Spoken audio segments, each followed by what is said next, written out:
Assalamualaikum warahmatullahi wabarakatuh. Waalaikumsalam warahmatullahi wabarakatuh. Alhamdulillahirabbil alamin. Wa bihi nasta'inu ala umuri dunya waddin. Wassalatu wassalamu ala asyrofil anbiya'i wal mursalin sayyidina wa maulana Muhammadin wa ala alihi wa sahbihi ajma'in, amma ba'd. Alhamdulillah, saudara-saudaraku kaum muslimin muslimat yang dirahmati Allah, sahabat channel Santri Polos dimanapun Anda berada, semoga kita semuanya selalu dilindungi Allah Subhanahu wa Ta'ala, selalu diberikan rezeki yang barokah, umur yang barokah, anak-anak yang soleh solehah, selamat Amin. dunia dan akhirat. Amin ya rabbal alamin. Amin. Saudara-saudaraku yang belum subscribe, silahkan subscribe, like, komen, dan share-nya. Oke, kali ini kita akan mendengarkan pengajian Gus Baha. Seperti biasanya, langsung saja kita dengarkan secara lebih detail. Karena yang dikatakan taat itu tarkul manhiyat. Orang yang taatnya pas-pasan, tarkul manhiyat pakai terjaga, itu kepikiran. Misalnya ada dangdutan atau ada tontonan apa, lihat dak. Tapi kalau tidur kan bangun sudah selesai. Makanya ada wa min ayatihi manamukum billaili wan nahari.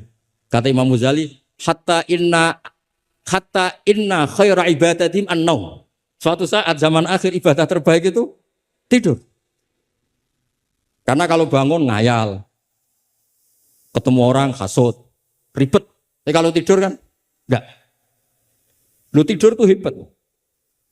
Kenapa tidur itu menjadi keramat? Ru'yal anbiya wahyun. Kalau tidak nabi, ru'yal mu'min itu juz'un min sittatin wa arba'ina juz'an minan nubuwah. Itu ada ulama nganalisis gini, kenapa tidur itu objektif? Orang tuh kalau terjaga, itu otaknya kan pakai versi, Allah tuh diajari. Bayangkan jadi kiai besar, terus semua orang hormat. Bayangkan kiai besar, semua orang tunduk, istrinya banyak, taat semua, rukun semua kan ngayal-ngayal. Terus presiden semua, pokoknya ngayal-ngayal. Allah itu diatur, kayak dunia miliknya. Surga juga diatur, dia masuk surga yang ini kayak tadi kata milik banyak. Tapi kalau orang tidur itu kan nol. Dia tidak punya ikhtiar sama sekali. Nah barokahnya tidak punya ikhtiar sama sekali ini, kalau Allah mau ngasih ilham atau busyra, itu orisinil. Makanya saya ini jarang wiridan habis sholat, tapi kalau sama tidur tuh wiridan saya banyak. Ini bukan pamer, bukan. Saya sampai apal doa-doa mau tidur. Allahumma rabbas samawati sab'i wa rabbal arsyil azim rabbuna wa rabbul kulli syai'in khaliqal habbi wa nazzala tawratu injil. Wah panjang. Allahumma amantu bika wa da'tu jamila mal jawab. Gara-gara baca ilmu tadi. Orang habis sholat wiridan, habis itu jalan-jalan. Ketemu orang cantik terus nyesel. Di rumah enggak kayak itu. Apalah, pokoknya masih banyak masalah. Tapi kalau orang mau tidur, wah ini kalau keterusan bangun-bangun ketemu mungkar nakir. Kalau takut mati, tahu-tahu dibaca orang, kita tidak bisa ikhtiar. Apapun itu riskannya, Masya Allah, namanya tidur. Tapi kita berani karena tawakal sama Allah. Nah itu kalau kamu bisa mengenalkan itu tidur kamu dengan kualitas juz'un min sittatin wa arba'ina juz'an minan. Saya itu pernah tidur, ini cerita ke sampean. Tidak sering tapi pernah. Belajar kitab, sak nomornya itu tak lihat.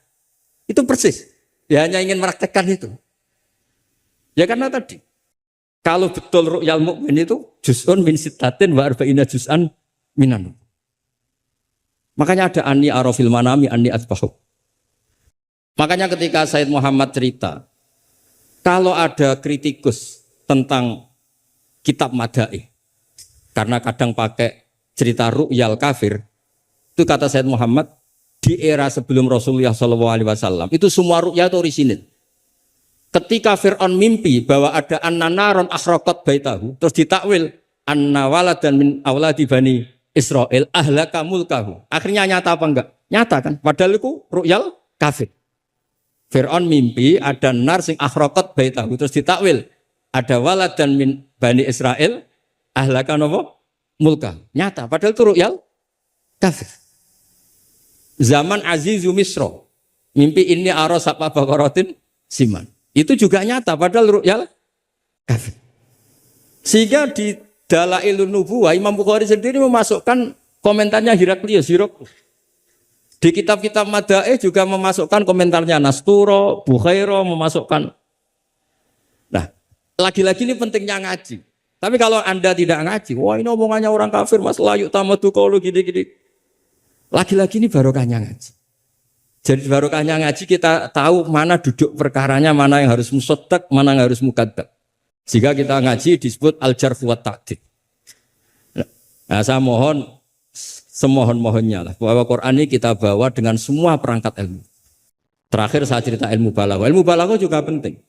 Misalnya secara lahir orang kafir itu misalnya tidak sumun, tidak bukmun. Tapi barokahnya la yasmaul haqqa disebut bukmun misalnya. La yatakallamu bil haqq, la yasma'u. Akan itu kan ada sumum, bukmun, umyun. Sumun berarti apa? La yasmaul haqq. Bukmun la yatakallamu bil haqq. Umyun berarti la yubsirul haqq. Sehingga nanti kalau ada ayat wa ja'ala minhumul qiradata wal khanazira wa abadat taghut. Andaikan tidak ada fakta, ada kaum tertentu yang dijadikan khonazir, kita masih bisa pakai tasbih. Tasbih balik adalah yang ada itu tasbih dibuang. Kalau orang dermawan level 6 mungkin orang bilang masih zaitun kal bahr. Tapi kalau levelnya 9, 10 orang akan bilang zaitun bahrun. Kalau ganteng masih pas-pasan zaitun kal badri. Tapi kalau sudah kayak Rasulullah anta samsun anta badr. Nah, pentingnya ilmu itu adalah ketika ada ayat yang dohirnya misalnya ada tadi wajah alamin humul qiradata wal khonaziro abadat taghut. Ternyata misalnya kalau itu fakta ya sudah selesai kan, berarti itu hakikat. Tapi itu misalnya tidak fakta, kita masih bisa mentakwil dengan qulubuhum atau apalah mentalnya mislul khonazir mislal qirad. Tapi kalau kita tidak ngaji balaghah, semua lafaz kita anggap apa? Tekstualis dan kita anggap hakikat, berarti terus menganggap pernah ada periode yang orang itu dijadikan seperti itu. Nah, lagi-lagi yang nyafaat itu semua adalah ilmu. Ya, jadi ini sekaligus mohon ini ijazah kita muwafaqat supaya semuanya dapat dan dapat berkah dari Rasulullah SAW. Yes. Ini saya baca ilmu usul fikih saya supaya semuanya dapat ijazah dari Habib Said Al-Akhir Al-Munawwar. Bismillahirrahmanirrahim. Fahiya tahmilul jamma al-ghafir do'ifan wa qawiyya. Jadi agama ini menanggung orang yang do'if juga orang yang kuat. Yang kuat diwajibkan zakat. Yang do'if sebagai mustahik zakat. Artinya apa? Agama ini semuanya diuntungkan. Terus muti'an wa asiyah. Terus wataku tuhum bi khazaimihim min qadan wa abiyya. Wa tusawwi bainahum bi hukmil adli syarifan wa daniyah. Wa tubawi uhamilaha fid dunya wal akhirati makanan aliyah. Wa tudrajun nubuwatu baina jambaihi wa illam yakun nabiyya. Watul bisu al muttasifa biha malbasan saniyah hatta yakuna lillahi waliya. Ini kata beliau, orang yang ilmunya cukup itu kata beliau dijamin hatta yakuna lillahi wali.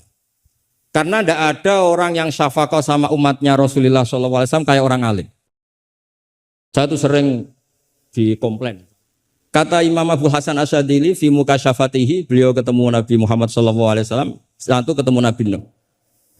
Kata Nabi Muhammad, gak jelek Nabi Nuh, andaikan kamu tahu anna fi aslabil kuffar man saya'budu wa la yusyriku bihi syai'an, kamu tidak akan mendoakan mereka la tadzar alal ardi minal kafirina dayar. Nabi ketika dihujat kayak gitu di Abdul Yalil di Taif, itu kan sampai Malaikatul Jibal bilang, kalau kamu mau Muhammad, kalau kamu mau ya Rasulullah, mereka akan saya habiskan. Apa kata Nabi? Bal arju ayyukhrijawah min aslabihim ma ya'budu wa la yusyriku bihi syai'an. Mungkin bapaknya belum iman, tapi nanti anak-anaknya iman. Kita tahu kan Abu Lahab punya anak Darro, Abu Jahal punya anak Ikrimah, Walid yang kayak gitu getol Nabi punya anak Khalid. Kayak apa sabarnya Nabi, Kak? Seperti sabarnya kiai-kiai di Indonesia. Bapaknya itu gak poso, ya ora salat. Anaknya itu TPG. Gara-gara anaknya cilik poso itu yo gendong bapaknya. Sesuai bapaknya izin melok poso. Saking harunya melihat anaknya puas. Abdullah bin Ubay bin Salul itu punya anak itu solehnya minta ampun. Saya tidak tahu ketua pondok apa berdarat mondok di Rasulullah. Itu termasuk min ajal italamitihi Abdullah bin Ubay. Punya anak Abdullah juga namanya. Sampai ketika ya Rasulullah bapak saya itu meninggal. Tolong dikasih syafaat. Iya. Saya ingin kafannya itu jubah jenengan. Fanaza'a jubbatahu, dikasihkan. Tidak sekedar itu, tolong ludahi ya Rasulullah biar diludahi kan. Sampai Umar itu, ya Rasulullah apa engkau tidak ingat Abdul bin Ubay ngomong gini, ngomong gini. Gak pernah tidak. Ya nanti saya mintakan maaf ya Umar. Tapi kata Allah intastaghfir lahum sab'ina marrah falayya wa sa'azituhu ala sab'in. Kalau 70 enggak bisa nanti saya tambah. Itu karena ngergani anaknya. Kata banyak ulama mengatakan aslama bi ra'fati Rasulillah wa bi ahwali Rasulillah itu alfun min ahli baiti qaum. Jadi gara-gara sikapnya Nabi yang simpatik, orang kampung yang gengnya Abdul bin Ubay itu menjadi Islam semua. Wong kok apike gitu, orang kok sebaik itu Rasul. Haru. Artinya gini, ada bukti bahwa anaknya orang nggak karu-karuan itu ya bisa mondok. Bapaknya tidak bisa baca Quran, anaknya hafid. Pas di wisuda itu nangis. Nangisnya karena dulu saya itu baca Quran aja tidak bisa, kok anak saya hafid. Nah, roja ini loh yang menjadikan kita semangat, tetap nggak frustasi nyai di Indonesia. Karena Nabi ketika melihat kafir harbi saja, Nabi tetap menghentikan bal arju. Saya berharap ayukhrijawah min aslabihim ma ya'buduwaha wa la yusyriku bihi syai'an. Nah ini sekaligus supaya saya di sini ada gunanya. Andai kan undangan ini salah juga sebagai kafaroh, Gus Hamid, kafaroh semuanya. Saya baca muwafaqat karena saya pernah virtual sama beliau nerangkan usul fikih. Saya juga bingung kayak dua orang yang ngatur saya ini. Tapi saya senang sama usul fikih. Saya baca semoga ini barokah sekaligus saya minta ijazah sama Habib Said Aqil Al-Munawwar.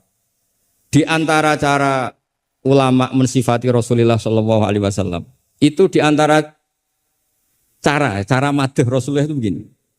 Ba'asahu terus bimillatin hanifiyatin. Terus beliau ngendikan tahdil kafah fahiman wa ghubiyah. Jadi agama ini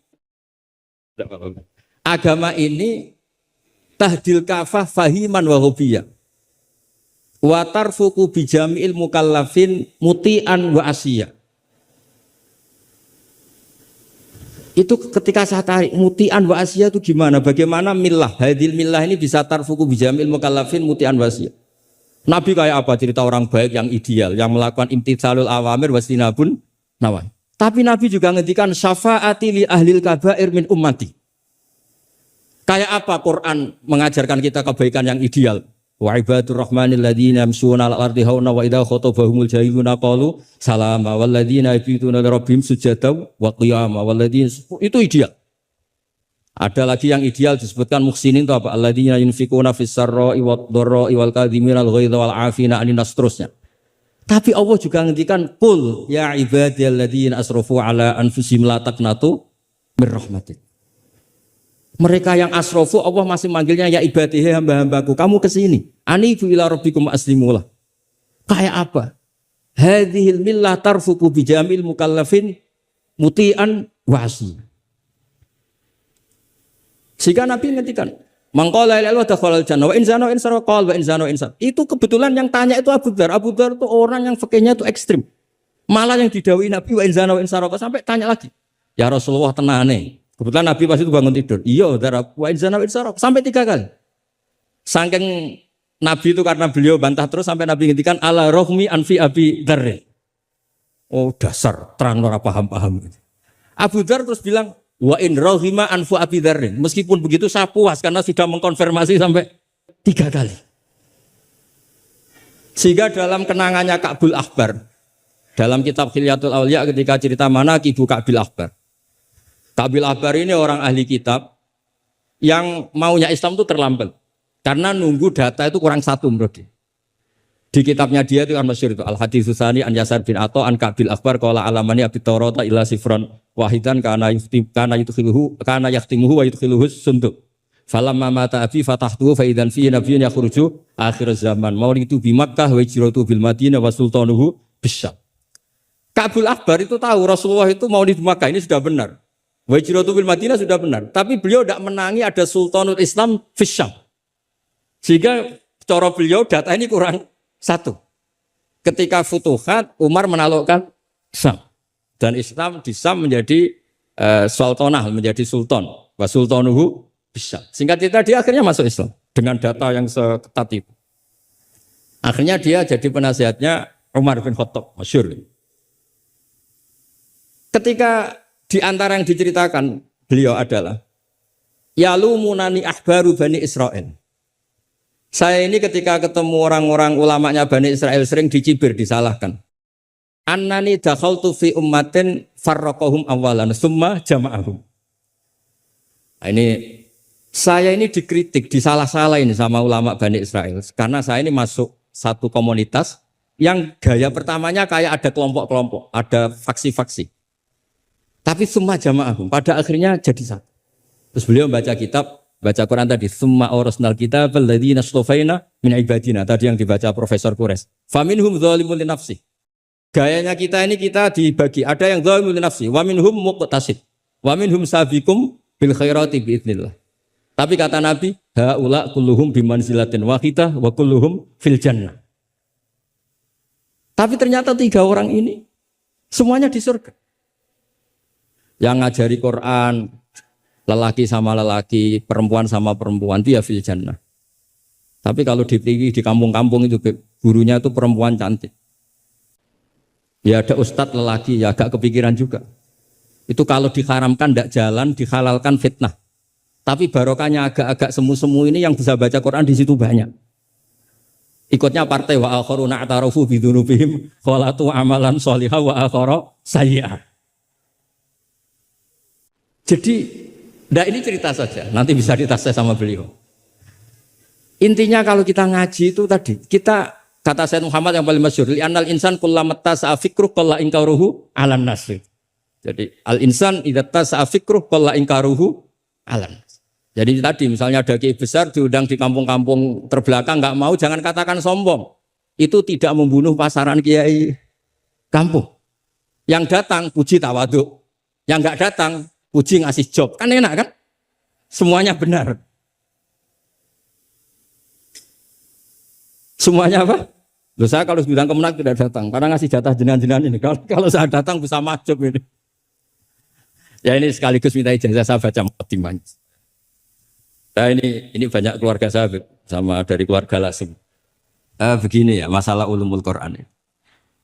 Saya dulu kalau diajarin bapak itu sering beliau cerita. Kamu cari sisi ekstrimnya. Sisi ekstrim itu begini, misalnya hudal lil muttaqin. Quran itu petunjuk bagi mereka yang takwa. Orang-orang idealis ngartikan takwa itu adalah orang-orang yang imtitsalul awamir wajtinabun nawahi. Itu orang ideal. Tapi faktanya Sayyidina Umar itu masuk Islam itu dengar surat Toha khina kana huwa kafir. Ketika beliau masih kafir. Beberapa sahabat dulu masuk Islam itu ketika mendengar Quran statusnya masih kafir. Sehingga ada bukti bahwa orang tidak muttaqin juga bisa dapat hidayat Quran. Nah barokahnya kita baca banyak, Quran itu bukan sekedar hudal lil muttaqin tapi juga hudal linnas. Lalu dianalisis. Oh jangan-jangan lil muttaqin ini cara balaghah min babil iktifa. Lil muttaqin wa ghairihim. Buktinya ada ayat lain yang menyebutkan hudal linnas. Ini itu awal dari disiplin ilmu. Sehingga memang tidak bisa kita mengartikan Quran tanpa baca tafsir yang banyak. Kemungkinannya tadi tambah pintar atau tambah bingung tadi. Nah, soal kita tetap tidak bisa itu ya alhamdulillah memang manusia didesain wa kanal insanu dzaluman jahula. Jadi kalau kita bodoh itu sesuai rencana Tuhan memang itu. Jadi tidak usah disesali, biasa aja memang. Dari dulu juga sudah direncanakan kita ini berstatus wa kanal insanu dzaluman jahula. Itu secara balaghah itu dzaluman banget, dolime jahulan itu banget bodoh. Banget dolimnya itu begini, andaikan kita ini orang baik, itu juga enggak mesti baik. Tadi dawuh Pak Kures itu saya sering memberi analogi. Saya ini kata orang banyak, itu ketok. Kalau diundang di kampung, musola penceng itu kalau datang, kata orang-orang itu tawadhu. Tapi kata kiai setempat, itu mangan jatah kiai cilik Gus ini. Jadi yang satu bilang tawadhu Gus, yang satu bilang cek mentalan Gus, jatahku mbok jupuk gitu. Sehingga saya sering cerita ada acara manakiban. Biasanya kalau kiainya itu tuh Pak Said dapat ayam paling besar kalau kiainya. Kalau yang lainnya itu ya suwiran.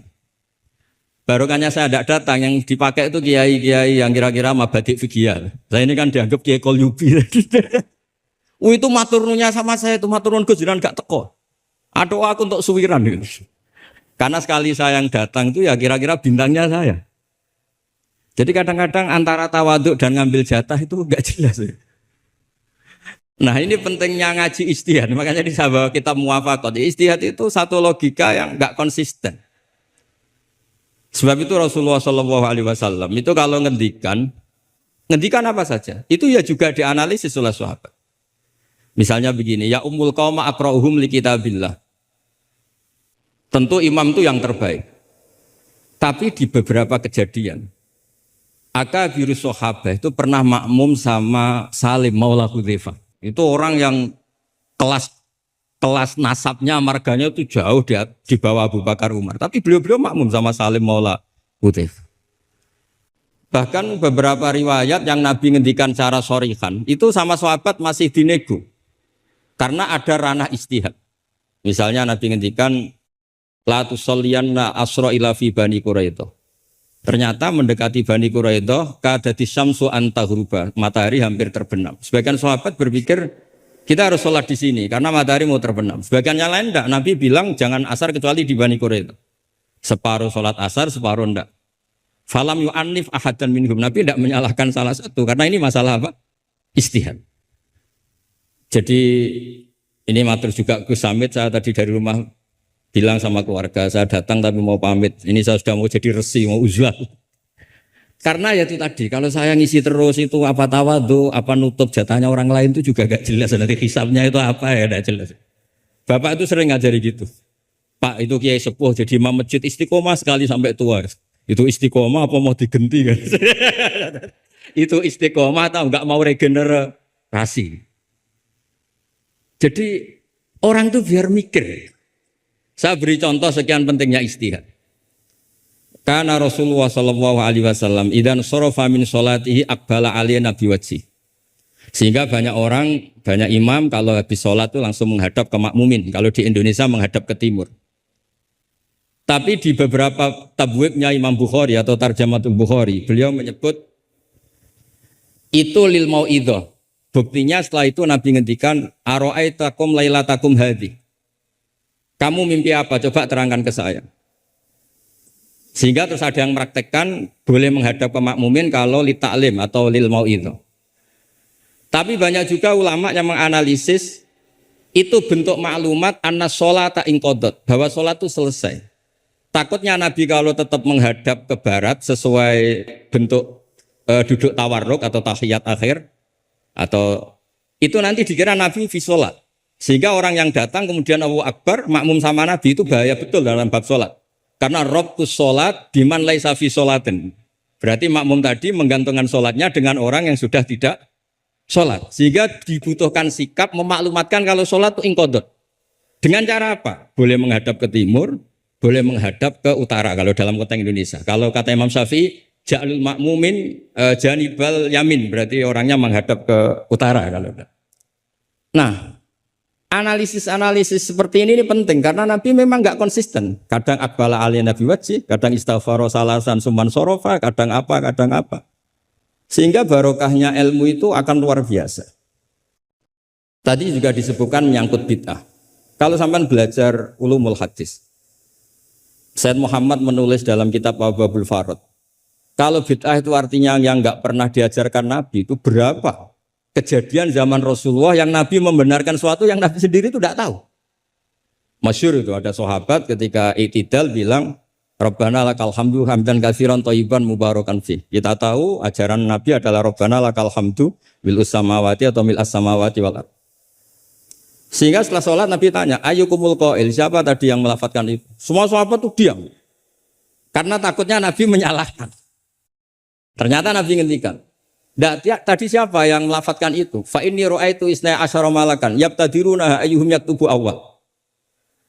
Anggap aja ini kontes kecerdasan, makanya beliau itu cerdas banget.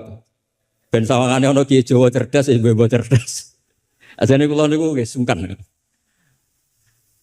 Enggak, saya tadi melihat 12 malaikat, wa fi riwayatin salasina malakan, itu ada beberapa riwayat. Yang mereka itu berebut menulis siapa yang menulis pertama. Saking indahnya kalimat itu. Terus ada orang bilang, ha ana ya Rasulullah, tadi saya. itu min ghairi sabqit ta'lim, tapi tidak mengajarkan itu dulu. Said Muhammad melihat lagi peristiwa Bilal. Ya Bilal, kamu itu punya ngalaman apa sih sampai saya mendengar dafana alaika fil jannah. Saya melihat Quran alaika fil jannah. Ketukan sandal kamu di surga. Bilal cerita, saya tidak pernah wudhu gini-gini kecuali saya sholat dengan wudhu itu.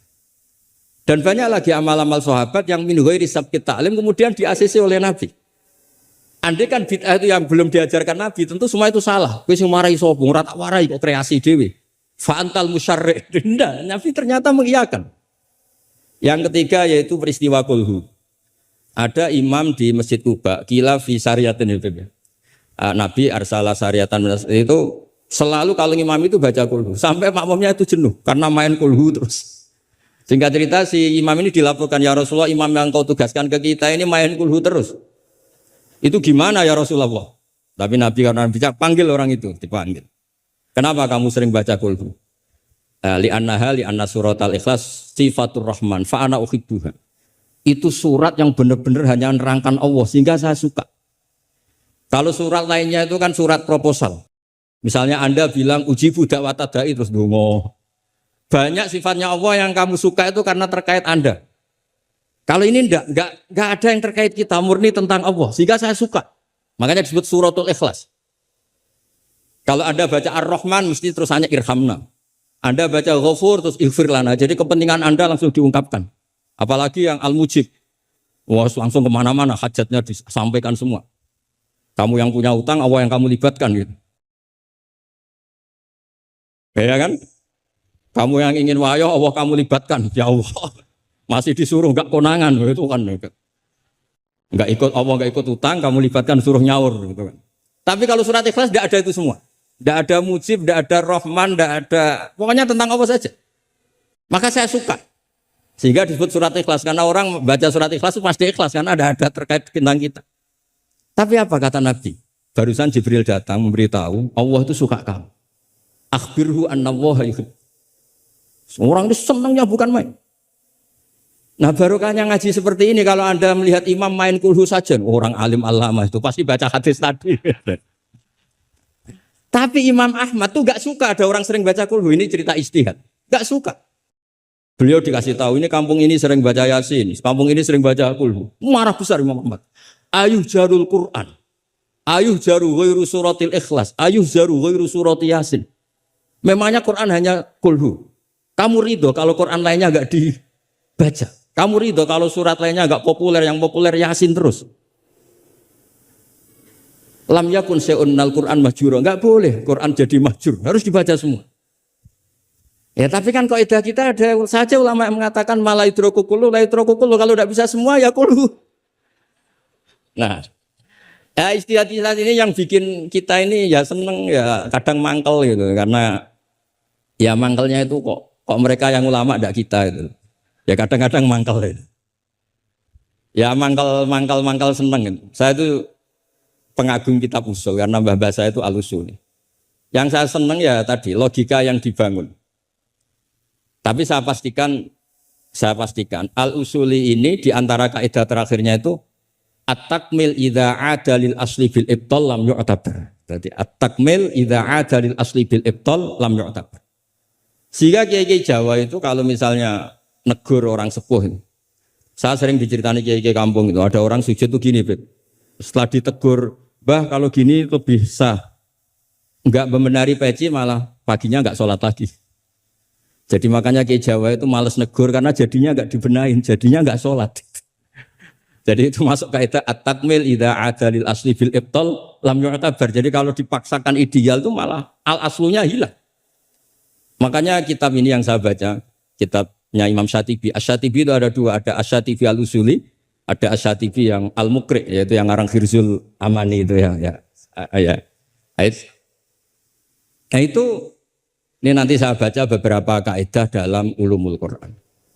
Jadi ijtihad itu tidak bisa tidak benturan. Saya sering cerita di mana-mana. Dulu Imam Syafi'i itu pengagum kemiskinan karena kalau orang miskin itu tidak ada hisabnya. Oh senangnya bukan main dengan miskin. Selain faktanya miskin, senang tapi dengan orang miskin. Karena ada hisab. Setelah ngaji sama Imam Malik, beliau tanya, siapa orang yang selevel jenengan ya Malik? Ya dulu ada Imam Abu Hanifah, sekarang sudah wafat. Tapi ada muridnya. Namanya Muhammad bin Hasan Asy-Syaibani. Setelah beliau datang, Muhammad bin Hasan Asy-Syaibani itu kalau ngitung emas, itu di meja tamu. Ngitung uangnya di meja tamu. Uangnya.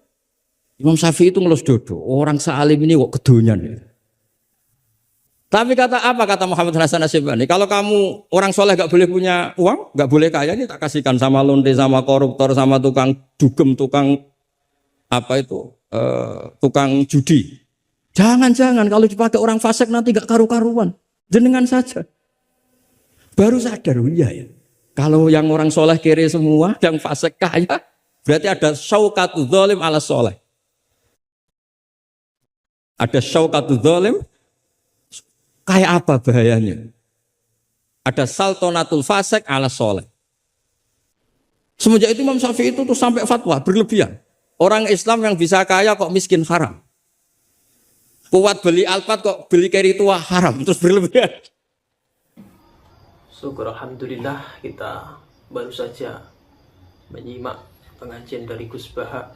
Semoga ilmu yang kita dapat kali ini benar-benar bermanfaat buat diri kita, anak-anak cucu kita, dan juga buat saudara-saudara kita yang seiman. Terima kasih buat yang sudah menonton sampai akhir. Semoga rezekinya ditambah dan diberikan keselamatan di dunia dan akhir. Amin ya rabbal alamin. Apabila ada kesalahan dari saya, tutur kata yang kurang berkenan, mohon maaf yang sebesar-besarnya. Terima kasih. Ihdinas siratal mustaqim. Wallahul muwaffiq ila aqwamit thoriq. Assalamualaikum warahmatullahi wabarakatuh.